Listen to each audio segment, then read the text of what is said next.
Okay, so today's topic is FAFSA. Um, I am sure it's been on a lot of people's minds. There's a lot going on with FAFSA this year, which is why we're going to spend some time talking about it today. I will preface our conversation with things are ever changing. So I'm going to share with you today what we know as of right now. But I just want to make it clear that things could change tomorrow. So there's a lot going on in the financial aid world. There's a lot going on with the federal government. So what we're going to go through today is I'm going to walk everyone through step by step on how to create an FSA ID if you haven't done so already. And then we're going to kind of go into the new FAFSA form and what do we know about it and what can be done as of right now, and how does the FAFSA form impact the HESC application, so like TOP and Excelsior, which are New York State aid. So we're going to go through all of that. And as always, if you have any questions during that time, feel free to post in the question and answer box, and I'll be monitoring that as we go through. So first, FSA ID. So this year, the FSA ID is needed for everyone that is going to complete a portion of the new FAFSA form. And you cannot log in and complete your part. And when I mean your part, the new FAFSA form is also broken up into roles this year, which we'll go into a little bit. But you have to choose your role, either parent or student. And so each of those roles that are contributing to that FAFSA form needs an FSA ID. So likely you and your student will need a separate FSA ID. So it takes about, what they're saying right now is saying about 1 to 3 days to verify the FSA ID account. But I have heard that if it's a high time or people are starting to think about it, it could take a little bit longer. So if you haven't done it already, it's something that you want to start thinking about and start planning for. So how do you make an FSA ID? So the first thing is that you would go to studentaid.gov, and then from studentaid.gov on the upper right-hand side is something called create your account. So you would go into create your account. This is a really important one. In order to make an FSA ID, you're going to need your social security number and your email address. Although there is an option this year, which we're not going to go heavily into right now, but there is an option this year to apply without a social security number, but it's a little bit of a different process. But for the FSA ID in general, you would need your social security number and your email address. Something that is important is each FSA ID needs a separate email address and a separate mobile number. Meaning that if you're creating an FSA ID with your student, and you think maybe it would just be easier for one of you to get all of the notifications, it won't let you. So they will need to do one with their email address, and you would need to do one with your email address. So you can, after you hit after you hit create account, you will hit the button called Get Started, and Get Started will allow you to begin to answer the questions that are needed for the FSA ID. So as you go through the FSA ID, it's pretty straightforward, the questions they are asking you. But if you need any tips or clarification, next to every single question, there's a little question mark button. And if you hit that, it can give you tips on how to fill it out, or what they're clarifying what they actually need. So the first thing you will do is you will create your user. They'll ask you for your email address, and then they'll ask you to create your username and your password. I suggest, the biggest complaint we hear is that students and parents will make the FSA ID, and then they either forget their password or they lose their username. And while you can figure out a way to get back into the FSA ID another way, it is challenging. So we recommend that most students and parents just write down their username and password and they don't forget it. Another important thing to note is students should not use, we do not recommend them using their Portnet email. And the reason I say that is because they will need to access their FSA ID and their FAFSA application and all of that after they graduate. And they won't have access to that email anymore. And that's where their notifications will go and all of those things. So we recommend them using a personal email. So from there, it'll then ask you if you want to use your mobile number as your account verification. So we recommend the answer is yes, because any dual authentication will go through your mobile number and you'll be able to use that for communications and all of those things. The other thing is when you're able to do communications, you'll be able to choose whether your communications come to you in English or Spanish. So if that's something that you need, that is an option. After you fill in, then it'll ask you for your permanent address. It'll ask you how you will want to receive communication, either via email or postal mail. The federal government and the FAFSA, they actually recommend email because it comes to you faster and the notifications come directly to you. So that's just something to think about. And if I didn't say before, it'll also ask you to put in your permanent address. After that, they're going to ask you to select 4 challenge questions. Again, something that you may want to write down, because if it is something where you forget your username and or password for your FSA ID, these challenge questions could be used to access your account. Important to note that the answers that are given for the challenge questions, they're not case sensitive. So you don't have to remember if you put a name in with a capital or anything like that, but do remember those answers and what question you chose.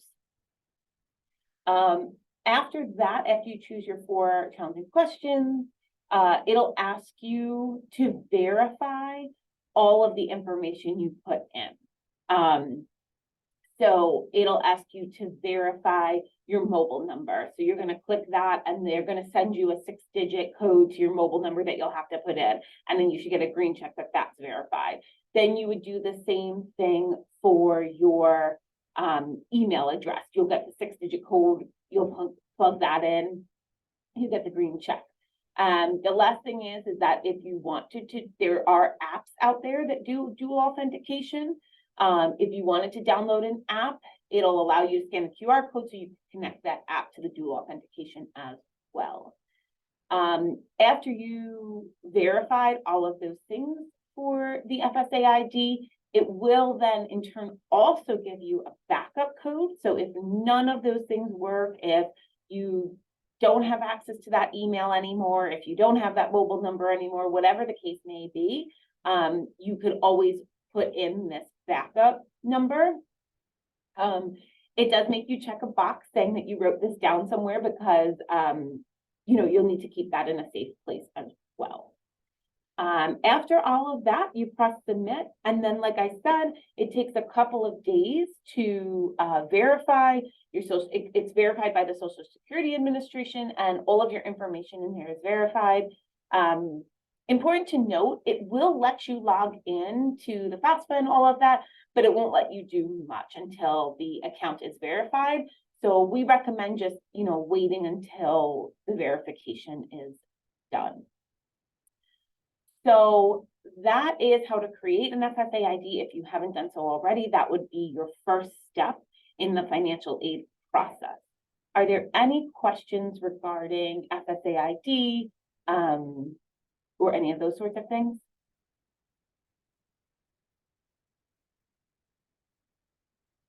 Okay, like I said, feel free to put them in at any moment or any time. But let's shift in a little bit to what we know about the new FAFSA. So what do we know about the new FAFSA? The new FAFSA was launched on December 30th.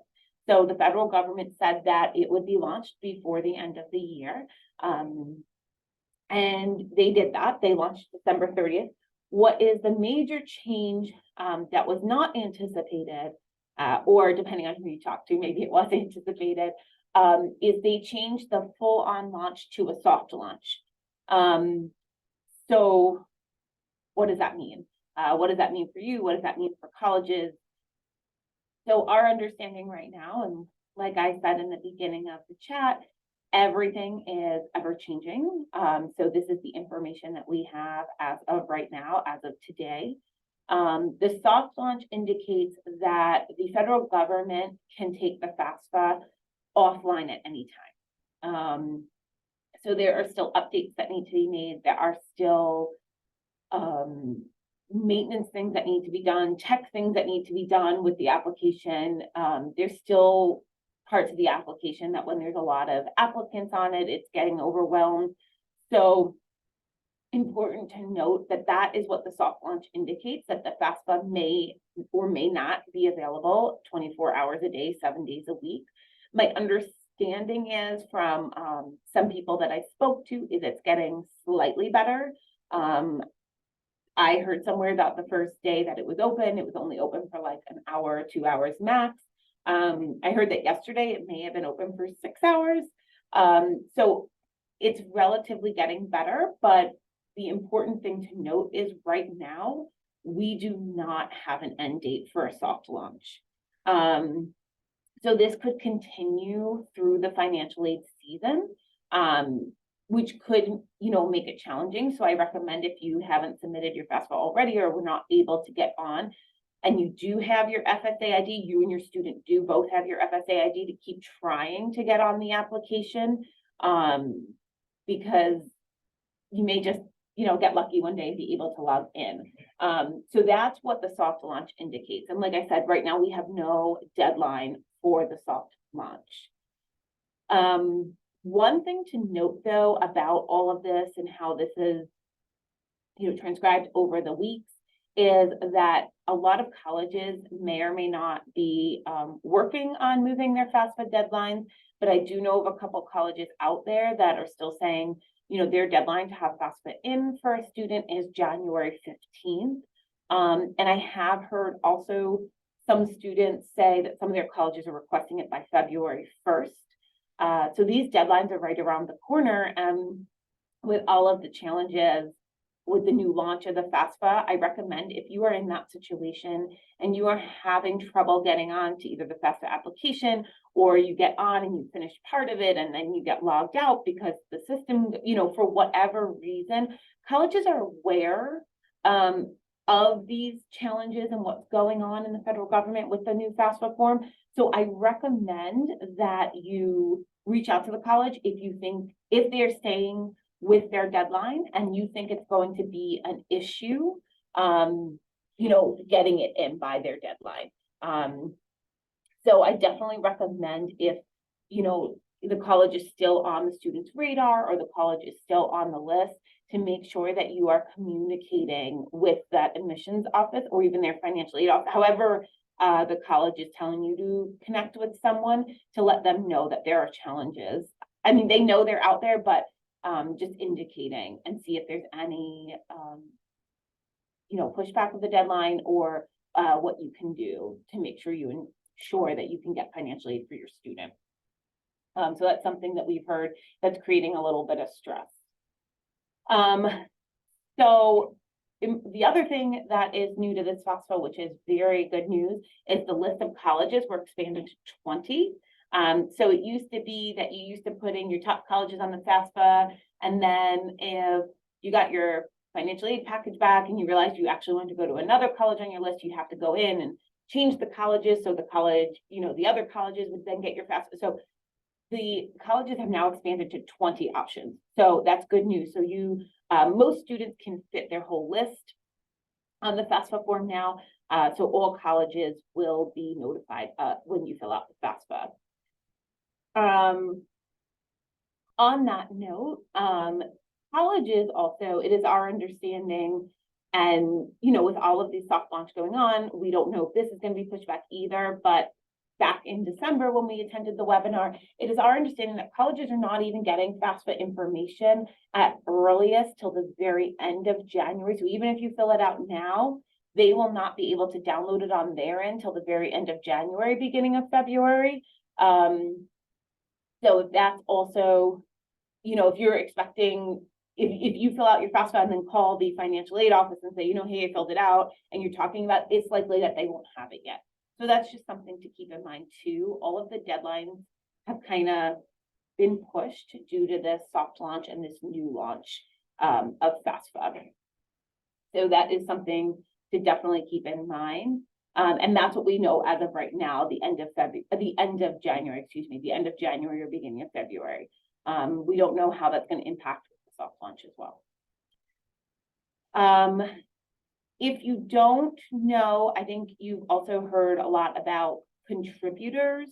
If you don't know who the contributor should be to the student's FAFSA, there is a document on the studentaid.gov website called the Parent Wizard, and that will ask you a set of questions and then determine who the contributor should be, if you have any questions regarding that. In some instances, it's pretty straightforward, since the new FAFSA is pulling directly from, the tax returns.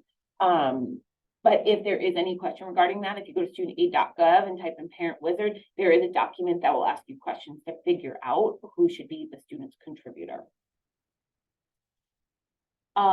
So a couple of the other major changes to the FAFSA, if you haven't heard already, for those of you who have maybe older siblings to the student who's applying for FAFSA, EFC, estimated family contribution, is no longer a term being used. The term being used is now called SAI, so that's the Student Aid Index.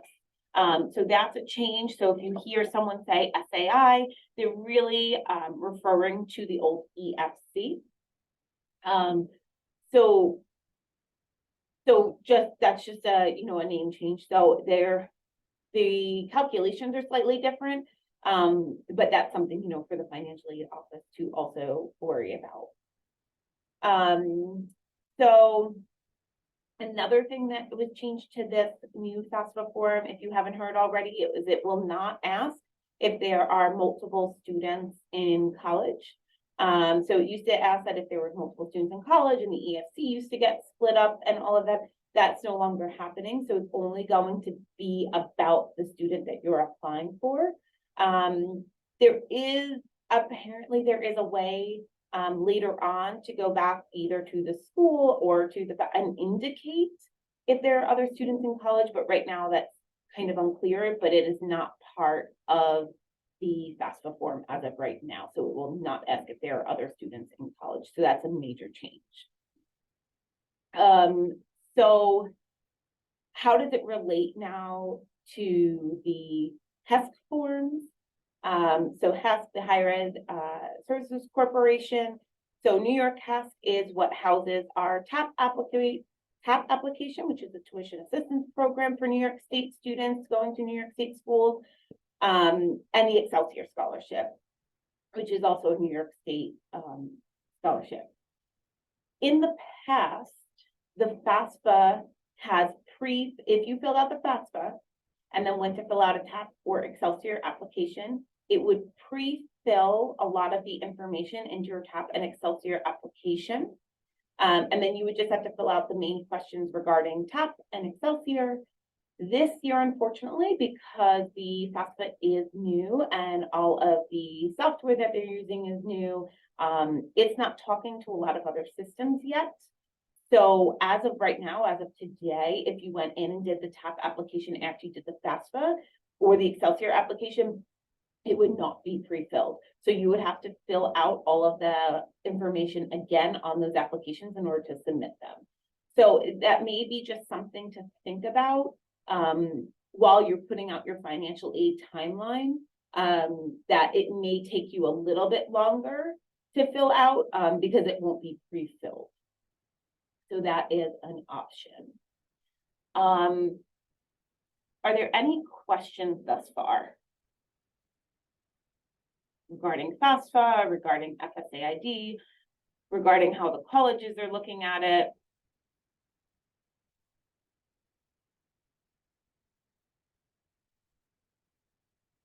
Okay, so again, I'll still be monitoring. So as far as the colleges, so The colleges each have a different timeline. I think they're kind of waiting to see when they'll be able to download the actual information from FAFSA and how much time they're going to need in order to package the new FAFSA. They're also working with some new equations and new things regarding the FAFSA. I know the Pell Grant, they're expecting to see an increased access to Pell Grant, so that's something new. So they all have different timelines right now. We haven't come up with, or we haven't seen colleges release like a general timeline. It really depends on how big the school is, what their time frame looks like, and all of that. So if you have any questions regarding exactly when financial aid will be released for your student, like a package will be released for that school, I encourage you to call either the admissions office, they may transfer your financial aid, or just get in contact with the school and see if they have an answer. They may not, and they may also be waiting to see what's going to occur in the next couple of weeks, but they may be able to give you a generalized answer, because I know, financial aid is important, and sometimes it can, impact our decisions on where our students go. So it's important to get all of the information that you need. So after today's talk, if you still kind of feel like there's a lot of information swirling out there, which there is, feel free to, you can always reach out to your student's counselor. But the other thing is HESC, like I said, the Higher Education Service Corporation of New York State, HESC is actually having some live webinars regarding FAFSA. So a couple of them are actually one is today from 6 p.m. to 7 p.m. So if you Google HESC, HESC events, it'll come right up. So they're doing webinars, an hour webinar on what seniors need to know about financial aid for college. So in that, they're going to review the financial aid, the institutional and private scholarships, how to apply for aid, what the deadlines are, and all of that. That's an hour. So they have one, like I said, tonight from 6 to 7, and then they have one next week and the following week as well. So that may be something that you want to attend. The other thing is if we went over the FSA ID today and it's still not really sinking in, or you maybe have some additional questions about the FSA ID, they are also holding quick 15-minute intervals of how to create your FSA ID, going step by step. The federal government also put out a great YouTube video on that, how to create FSA ID, and it goes through the steps and shows you what the screen should look like. So that's another thing if you still need to do that. HESC is also doing virtual drop-in lounges. So if you have a question about financial aid, or you are in the middle of filling out the FAFSA application and you run into something and you're not quite sure, they're holding them next week, the following week, and the week after that for 4 hours, like 2 to 6 in the afternoon. And you can kind of just drop in, ask your question, and then leave. It's a very informal model. So they will also cover in that if you have a question regarding TAP or the Excelsior Scholarship. So that's not just FAFSA help, it also includes TAP and Excelsior. So you may fill out the FAFSA and then you may get to the TAP application and say, I'm not sure. So that's what those virtual drop-in hours would be good for. So like I said, if you Google HESC events, HESC events, those will all come up, and then you'll be able to click on them, get the link to join, and they may be some good opportunities, for you and your student to listen to the same thing as well. Okay, so that was a ton of information about FAFSA. We went through a lot today. We went through the FSA ID. We went through the major changes to FAFSA. There are a lot of other changes as well that you'll note as you're going through FAFSA, but we went over some of the major ones. The other thing I will say is some of the colleges, depending on if you're applying to private colleges, are having the deadlines for the CSS profile and FAFSA due the same day. And like I said, some of those are January 15th, February 1.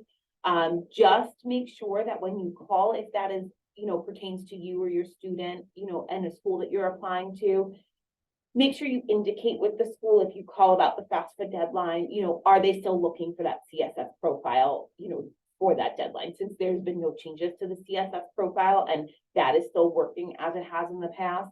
So, a lot of it is also organization, just making sure that you have all your deadlines in check. And I think, given everything that's going on, it can get a little confusing. But yes, if the CSS profile is due for one of your schools, just make sure if, a school moves a deadline back, or you call a school about financial aid when that CSS profile is actually due. Okay. So that's all I have for us today. I'll hang out for the next 2 minutes if you have any questions, but otherwise, thank you for attending today. And I hope all of your FAFSA journeys are smooth. And I will see you. Our next parent webinar is January 18th. So I will see you all next time. Thank you.